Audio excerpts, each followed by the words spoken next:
Olá, meus irmãos, Deus os abençoe, com fé no Filho de Deus, a fé que vence o mundo. Mais uma vez estamos nos encontrando aqui ao redor da palavra e sempre é um grande e enorme privilégio poder ter esse companheirismo que temos sempre ao redor da mensagem do profeta. Hoje eu quero comentar alguns parágrafos da mensagem à era de Esmirna sobre os eternos pensamentos de Deus. Veja, conectado com São João capítulo 1, onde a Bíblia fala: no princípio era o Verbo, e o Verbo estava com Deus, e o Verbo era Deus. Veja, essa palavra que a gente tem em nossas mãos, chamada Bíblia, esta palavra é parte de Deus. Ela é o Logos. Ela é aquele Logos lá do princípio. Do princípio era o Logos. Veja, cada um de nós estava em forma de semente naquele Logos antes da fundação do mundo. E hoje nós vamos até esse livro, a palavra. Veja, e lá nós encontramos o nosso nome, lá nós recebemos o nosso sacerdócio, lá nós recebemos o nosso poder para ser reis e sacerdotes sobre a terra. Veja, lá está o nosso nome, no nome está a vida, ali está o poder criativo, ali está o poder da ressurreição. Então, esses que têm recebido essa comissão de ir até na mão do anjo e tomar o livro e comer, esses estão retornando à eternidade. Esses estão tomando posse da sua herança. Nossa herança é o precioso batismo com o Espírito Santo e, por conseguinte, a vida eterna. Veja, o Logos, no princípio era o Verbo. Então nós temos a seguinte escritura na página 126 da era de Pérgamo, para a nossa meditação nesta hora, para mostrar algo muito maravilhoso. Veja, a noiva, ela estava na mente de Deus desde antes da fundação do mundo, em forma de pensamento. E um pensamento, veja, depois que é expressado, se torna uma palavra. Então, no princípio era o Verbo. Veja, o pensamento estava com Deus. Veja, o Verbo era Deus. Veja, nele estava a vida, e a vida é a luz dos homens. Veja, em João 6,37 e 44 está escrito: todo o que o Pai me dá virá a mim, e o que vem a mim, de maneira nenhuma o lançarei fora. Veja, ninguém pode vir a mim se o Pai que me enviou o não trouxer, e eu o ressuscitarei no último dia. Veja, por isso o verdadeiro eleito vai até a mão do anjo, de Apocalipse 10. Quem é esse anjo? Esse anjo é Jesus Cristo. Mombrana disse que é Jesus Cristo. Jesus disse: ninguém pode vir a mim. Então vamos até lá, na mão do anjo, para tomar o livro. O livro é ele mesmo. O livro é Deus, o livro é a palavra. E ali nós encontramos a nossa origem, encontramos quem somos, encontramos o poder, encontramos a vida. Veja, nós estamos voltando à nossa condição original, estamos perdendo. Veja, temos aquela amnésia, não sabíamos de onde nós viemos, quem somos, quem era nosso pai. Mas nós estamos agora recebendo a luz da palavra. E Deus está restaurando a nossa fé. Veja, nós estamos hoje nos regozijando, nos alegrando, porque nós lá no princípio, veja, quando ele fundava a terra, nós nos alegrávamos, nós nos deleitávamos, nós o adorávamos, nós o louvávamos, de acordo com Jó, quando Deus perguntou: onde tu estavas quando eu fundava a terra? Veja, e a estrela da manhã, lá veja, os filhos de Deus se regozijavam. Como não posso hoje me regozijar se lá eu me regozijava? Nós estamos voltando a casa, voltando à condição original.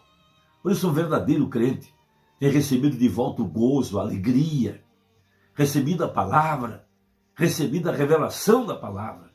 Esses vão até na mão do anjo para tomar o livro. O livro é ele, o livro é parte dele.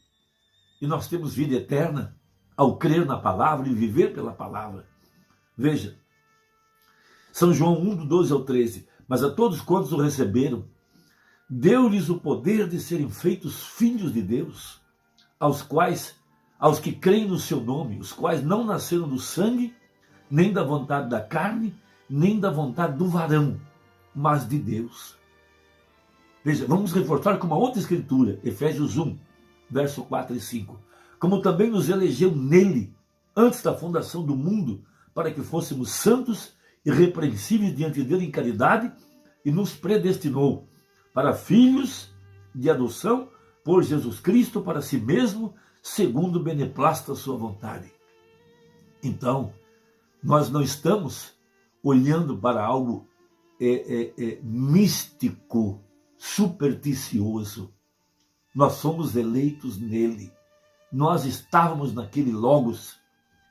Portanto, a igreja, ela é a palavra. Por isso o eleito vai até na mão do anjo para tomar o livro.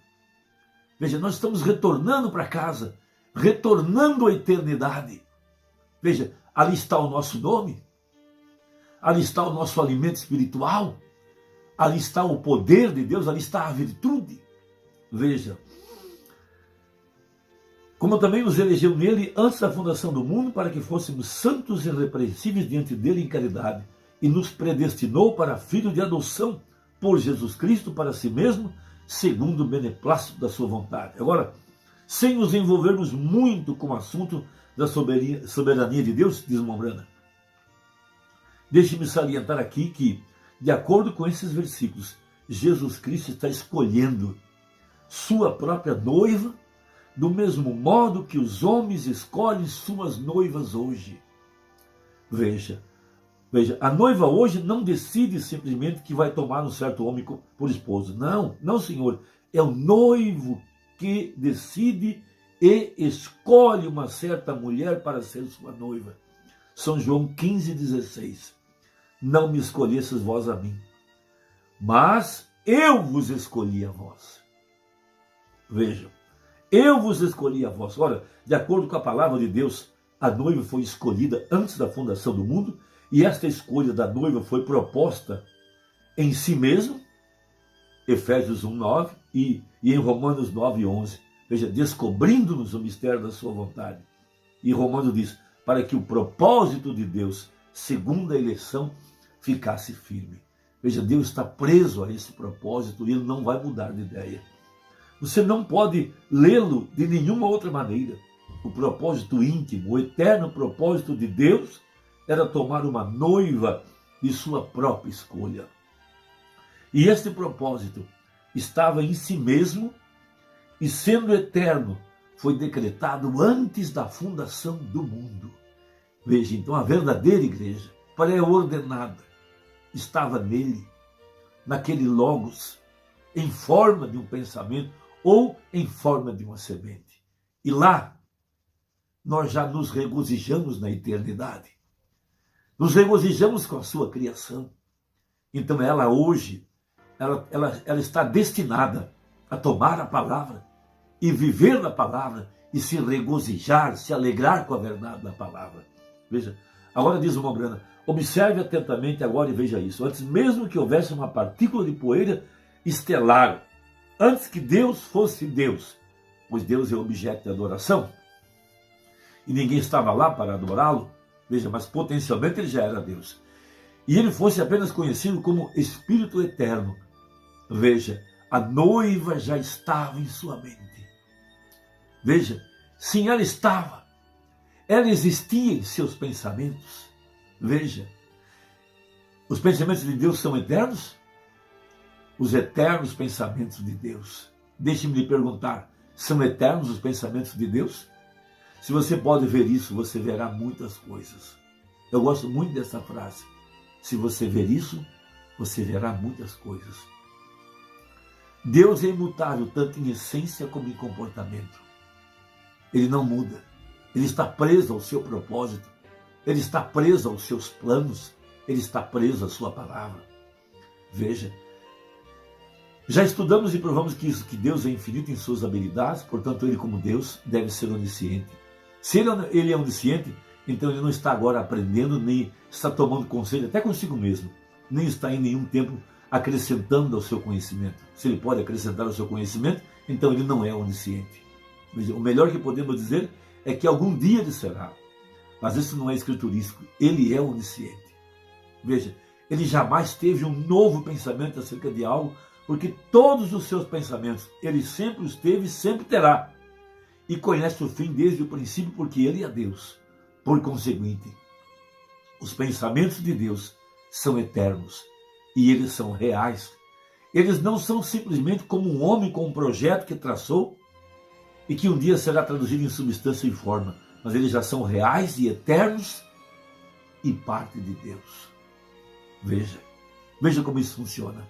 Deus sempre teve seus pensamentos quanto a Adão. Adão, com os seus pensamentos, ainda não estava expresso. Para entender isso, devemos ler o Salmo 139, do verso 15 e 16. Veja, Davi disse: os meus ossos não te foram encobertos quando no oculto fui formado, e entretecido como nas profundezas da terra. Os teus olhos viram meu corpo ainda informe, e no teu livro todas essas coisas foram escritas, as quais iam sendo dia a dia formadas, quando nem ainda uma delas havia. Isso, como eu disse, não foi escrito acerca de Adão, mas ele dá uma ideia. E o conhecimento de que o pensamento estava lá em sua mente, e esse pensamento era eterno e tinha que ser expresso. Assim, quando Adão foi formado do pó da terra, e seu ser espiritual criado por Deus, então Adão tornou-se o pensamento de Deus expresso, e aqueles pensamentos eternos estavam agora manifestos. Veja, nós poderíamos percorrer os séculos, encontramos um Moisés, um Jeremias, um João Batista, em sua época, e cada um deles era o pensamento eterno de Deus expresso em sua época. Então chegamos a Jesus, o Logos. Ele era o perfeito e completo pensamento expresso e tornou-se conhecido como a palavra.